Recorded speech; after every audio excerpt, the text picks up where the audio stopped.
नमस्कार, आप मुझे देख रहे हैं MNS न्यूज लाइव पर। खबरों की शुरुआत करें इससे पहले एक नजर आज की हेडलाइंस पर।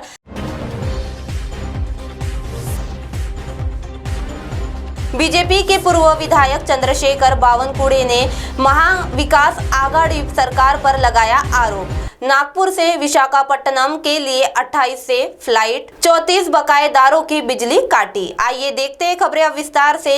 बीजेपी के पूर्व विधायक चंद्रशेखर बावनकुळे ने महाविकास आघाड़ी सरकार पर लगाया आरोप। नागपुर की कोरोना महामारी आघाड़ी सरकार की विफलता, शिवसेना, राष्ट्रवादी कांग्रेस और कांग्रेस में तालमेल न होने की वजह से राज्य में कोरोना के मरीजों की संख्या बढ़ती जा रही है। क्या कहा बावनकुळे ने, आइए देखते हैं। करने के लिए केवल नहीं बोल रहा हूं, मेरे साथ चलिए मेडिकल वार्ड नंबर 67 में। वहां पर आप देखेंगे एक बेड पे दो पेशेंट है। वहां पर कोविड और नॉन कोविड पेशेंट को एक जगह रखा गया है। जिले में सारी PSC उप जिला रुग्णालय में किसी का ख्याल नहीं है। नागपुर में बेड नहीं है। कल मेडिकल में 4 लोगों की मृत्यु केवल बेड मिलने की वजह से, बेड नहीं मिलने की वजह से हुई है। और सरकार पूरी तरह से कुंभकर्ण नींद में सोई हुई है। नागपुर में सरकार के 3 मंत्री हैं, कोई भी मंत्री नागपुर में नहीं है। कोई पार्टी के प्रचार में है, कोई अपने सरकारी मीटिंगों में है, कोई अपनी पोस्ट को बचाने के चक्कर में काम कर रहे हैं।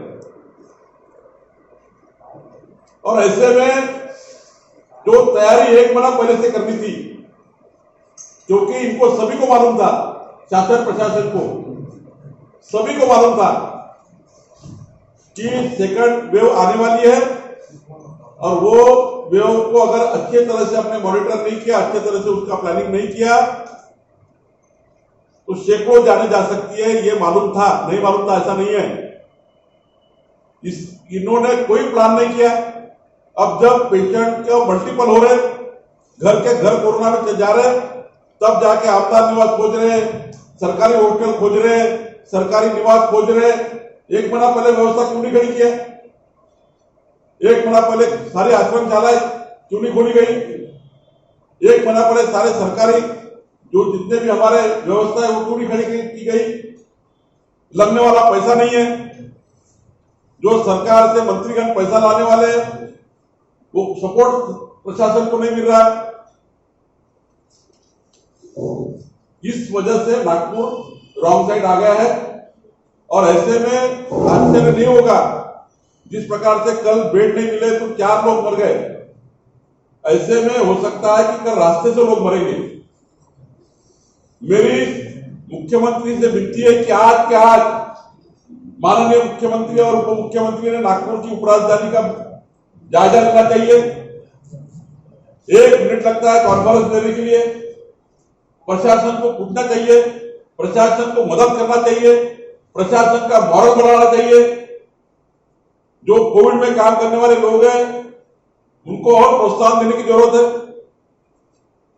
NGO को हाथ में लेने की जरूरत है। लेकिन आज मुख्यमंत्री केवल मुंबई डिप्टी सीएम और पुणे डिप्टी सीएम और नागपुर में मंत्री गायब, ऐसी हालत नागपुर की हो चुकी है।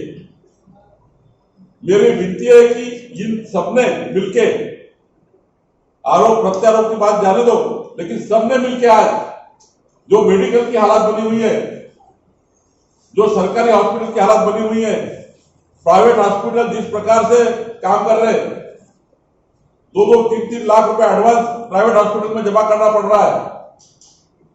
इस प्रकार से प्राइवेट हॉस्पिटल की हालत है।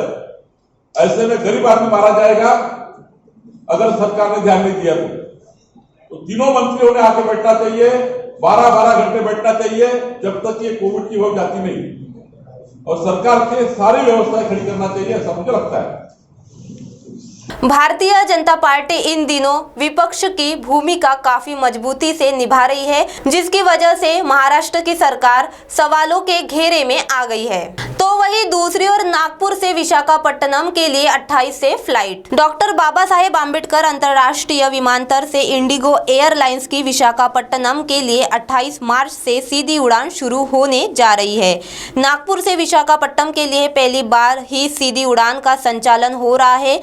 ये फ्लाइट प्रतिदिन उपलब्ध होंगी। फ्लाइट 6E7166 नागपुर से सोमवार, मंगलवार, बुधवार, गुरुवार, शुक्रवार व शनिवार को नागपुर से दोपहर 4:25 पर रवाना होंगी और शाम 6:15 पर विशाखापट्टनम में पहुंचेंगी। रविवार को नागपुर से इसका डिपार्चर सुबह 11:20 पर होगा। फ्लाइट 6E7167 विशाखापट्टनम से शाम 16:35 पर रवाना होंगी और रात 8:25 पर नागपुर पहुंचेंगी। ये विशाखापट्टनम से रविवार दोपहर 1:25 पर उपलब्ध होंगी। इसके लिए एयरलाइंस 78 सीटर ATR विमान चलाएंगी। तो वही तीसरी और 34 बकायेदारों की बिजली काटी। नागपुर महावितरण ने बकायेदारों के खिलाफ अभियान छेड़ा है। गुरुवार को कड़े बंदोबस्त में ऐसे 34 लोगों की बिजली काटी गई। इस दौरान 9 बिजली चोरी के मामले भी उजागर हुए। आज राजीव गांधी नगर, संजय बाग कॉलोनी, विनोबा भावे नगर, वांजरा, रहमत नगर, बाबा दीवाना नगर परिसर में अभियान चलाया गया। जिन 34 बिजली बिल बकायेदारों की बिजली काटी गई उन पर 19,58,000 रुपए का बकाया था। इस दौरान 9 ग्राहकों ने 85,000 रुपए का बिल भी भरा। अब आप हमारे चैनल को ऐप पर भी देख सकते हैं। प्ले स्टोर में जाकर MNS हिंदी लिखिए और ऐप डाउनलोड करें। साथ ही साथ आप हमारे फेसबुक पेज को भी लाइक कर सकते हैं और उन पर भी खबरें देख सकते हैं। लिंक ट्विटर, हाइक, इंस्टाग्राम पर भी आप हमारी खबरें देख सकते हैं। आप हमारे चैनल को यूट्यूब पर भी देख सकते हैं और इस यूट्यूब पर सब्सक्राइब करना ना भूले। अब फिलहाल वक्त चला है एक ब्रेक का। ब्रेक से लौटने के बाद देखते हैं देश और दुनिया की तमाम कुछ खास खबर। धन्यवाद।